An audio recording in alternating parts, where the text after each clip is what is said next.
All hail Biafra. This is Biafra Liberation Army Network coming to you again. Please do subscribe, like, share, and comment. Because I don't want us to be long here. Ohaneze seeks for 10 trillion naira from Tinubu and seeks for apology from the Tinubu administration over the 1966 coup that was just reviewed by the former president of Nigeria, Ibrahim Badamasi Babangida. Okay, just in case most of you has not heard, but I know it's out there, that Babangida said the coup that happened in 1966 was actually not an Igbo coup. So, which means they have killed our people and destroyed lives and property. It's an Igbo coup. So today it is out there in the public domain that it is not an Igbo coup. But my own point is that, please, Ohaneze is not speaking for the Biafrans. Ohaneze is speaking for themselves. They are not speaking for us. They are not speaking for us. Instead of Ohaneze to go straight and ask the government of Nigeria, the terrorist government of Nigeria, to release Mazen Nnamdi Kanu, they are asking for compensation and they are asking for apologies, which is not our business. The only way we will seek our exit from Nigeria is Tinubu should sign our exit so that we will be out there heading home. We are not interested of what has happened in 1966 or what has happened before then or after then. We are not interested. What we are interested is acknowledge our new country so that we'll be heading home. For you all to know that these animals call themselves Ohaneze and Yoshi. They are not fighting for us. They are not fighting for the Ndigbo. They are fighting for their pockets. This should have been a very wonderful and a good opportunity that they will come out and address the federal government of Nigeria. But instead, what did they do? They are seeking compensation of 10 trillion naira.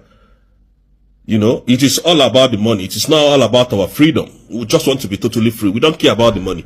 To be honest, we do not care about the money. What we care about is our total freedom from Nigeria, from that contraction called Nigeria. This is all we are asking for. Whatever Ohaneze is saying is their business. We don't care. We do not want any of those. What we want is total restoration of Biafra and total freedom of our people, both Mazen Nnamdi Kanu and any other Biafrans that are being held illegally in any detention in the world. This is what we want. We do not care about what these animals, Ohaneze and Yoshi, is talking about, or they are telling the federal government. We don't care.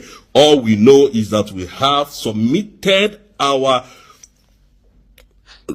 document of recognition to the illegitimate president of Nigeria, which is Tinubu. So please, Tinubu, sign that for us to exit Nigeria so that, you know, we will stop terrorizing Nigeria. You have called us a terrorist, so there is no need of coming to beg, of coming to compensate.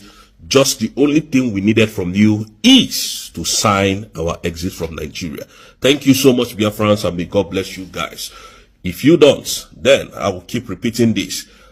Nigeria will be worse than Somalia. It's not a threat, but it's just the reality. Thank you so much. Did Ojukwu cause any war? Gowon is alive, go and ask him. Did Ojukwu cause any war? Ojukwu went and negotiated restructuring with you. In Aburi. You came back, Britain told you not to agree. Because Britain realized that all the component units of Britain knows that if you go back to regionalism, you will have economic growth. The country will do very well. But Britain doesn't want it. That was why they even instigated the Nzogbu coup, so-called Nzogbu coup, saying they will bring Awolowo to become the head of state. They knew what was going to happen. They wanted to truncate the economic miracle of Dr. Michael Opp. But what I'm telling you are fast. Go and investigate for yourself. In the East, you had the fastest growing economy in the whole world, over 40% every year. In the West, Awolowo was performing his own miracle as well. Even in the North, Ahmadu Bello and Tafawa Balewa were doing very well. You had all those massive industries in the North. You even had Alamajiris that were employed in the North, meaningfully employed, gainfully employed. They were all doing very well. Britain said, no, for us to control these people, we need to impoverish them. Let us introduce this war. There was a coup by Nzogwu.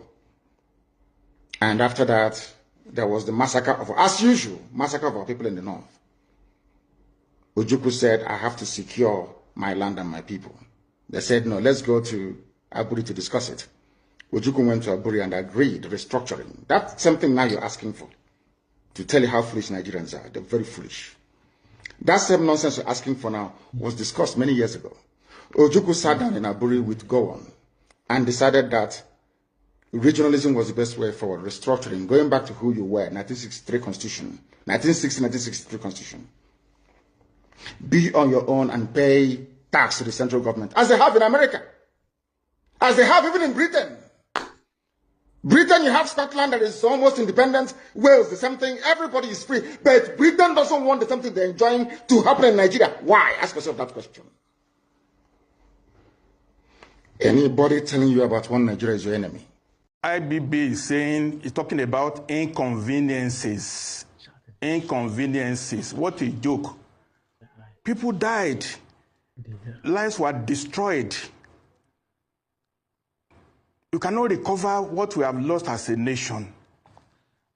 He just said it's inconveniences.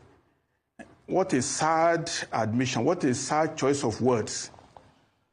The president is so regrettable that he's talking in these terms. He's dancing on the grave of people who were just maliciously killed. Yeah. I singled out Bagauda Kalto is a journalist with Tempo News. He was actually burnt alive in the course of this June 12 crisis. What do you say about Bagauda Kalto?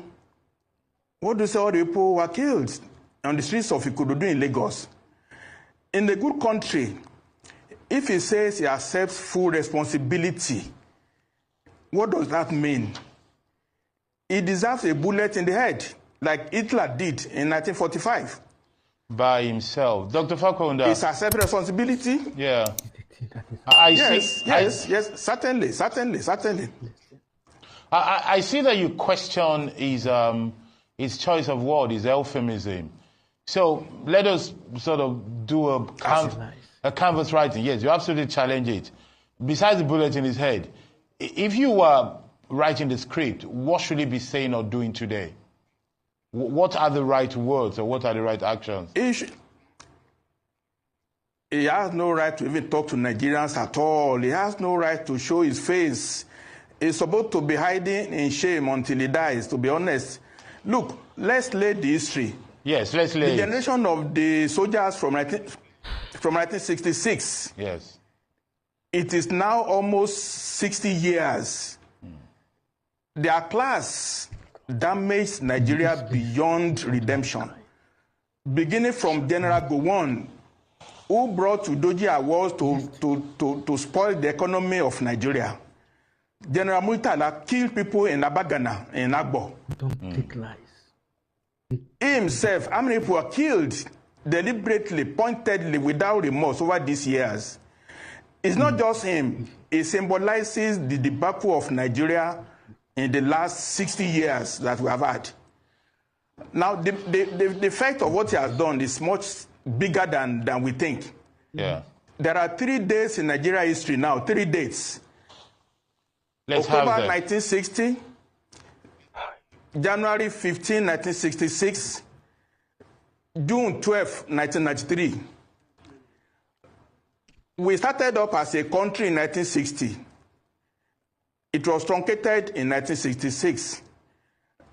1990 will have been the point where we emerge as a nation, not a mere geographical expression. That chance was lost and lost almost forever.